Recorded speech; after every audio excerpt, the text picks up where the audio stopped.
Supreme കോടതിയുടെ സുപ്രധാനമായ ഇടപെടൽ വന്നിരിക്കുന്നു. നിയമസഭ പാസാക്കിയ ബില്ലുകൾ തടഞ്ഞുവെച്ച തമിഴ്നാട് ഗവർണർ ആർ എൻ രവിയുടെ നടപടി നിയമവിരുദ്ധമാണെന്നാണ് സുപ്രീം കോടതി വ്യക്തമാക്കിയിരിക്കുന്നത്. നിയമമന്ത്രി പി രാജീവ് പ്രതികരിക്കുന്നു. അല്ലെങ്കിൽ പഴയതുപോലെ തന്നെ തിരിച്ചു വീണ്ടും ഗവർണർക്ക് അയക്കാം. അത് നിയമസഭ വിൽ ഓഫ് ദ ഹൗസ് ആണ്.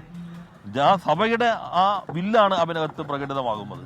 അത് തിരിച്ചയച്ചു കഴിഞ്ഞാൽ പിന്നെ ഗവർണറുടെ മുൻപിൽ മറ്റു മാർഗങ്ങളില്ല, ഒപ്പിടുക മാത്രമേ മാർഗമുള്ളൂ.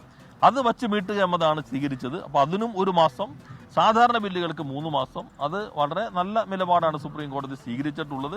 രാഷ്ട്രപതിക്ക് ഇത്തരം ബില്ലുകൾ വീണ്ടും അയച്ച് തെറ്റായി എന്നുള്ളതും വിശാലമായ ഒരു കാഴ്ചപ്പാടാണ് സുപ്രീം കോടതി ഉയർത്തിപ്പിടിച്ചത്. ഒരു ഗവർണർക്കും ഇനി ചട്ടുകമായി പ്രവർത്തിക്കാൻ കഴിയില്ല.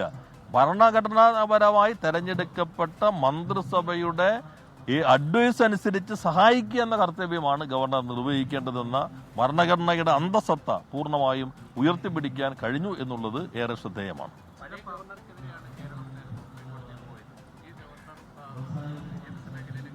അതിപ്പോ ഏതെങ്കിലും ഒരു വ്യക്തിക്കെതിരെയല്ലല്ലോ കേസ് പോകുന്നത്, പ്രശ്നത്തെ സംബന്ധിച്ചാണ്.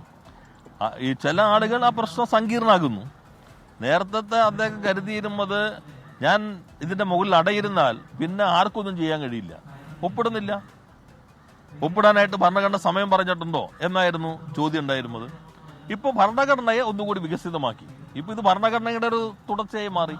ഇനി ബില്ല് അയക്കുമ്പോൾ 200 പ്രകാരം അസന്റ് നൽകുന്നതിന് പരമാവധി 3 മാസം സമയമുള്ളൂ. അതിനുള്ളിൽ ചെയ്തിരിക്കണം. അത് പൂർണ്ണമായിട്ടും പിന്നീട് ഒരു ഉത്തരവാദിത്തമായി മാറിയിരിക്കുന്നു. അപ്പൊ എല്ലാ ഗവർണർമാർക്കും ഉള്ള ഒരു മുന്നറിയിപ്പും ജനാധിപത്യത്തെ ഉയർത്തിപ്പിടിക്കുന്നതുമാണ് ഈ നിലപാട്.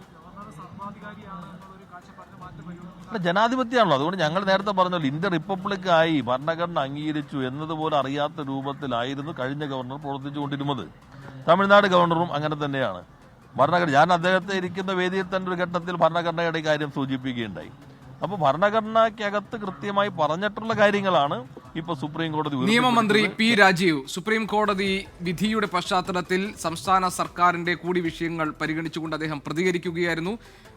ജനാധിപത്യത്തിന്റെ അന്തസത്തയെ ഉയർത്തിപ്പിടിക്കുന്നതും ഭരണഘടനാനുസൃതവും അതോടൊപ്പം തന്നെ ഭരണഘടനയെ വികസിപ്പിക്കുന്നതുമായ ഒരു തീരുമാനമാണ് സുപ്രീം കോടതിയുടെ ഭാഗത്ത് നിന്ന് വന്നിരിക്കുന്നത്. സ്വാഗതാർഹമാണ് എന്നാണ് നിയമമന്ത്രി പി രാജീവ് ഇപ്പോൾ പ്രതികരിച്ചിരിക്കുന്നത്.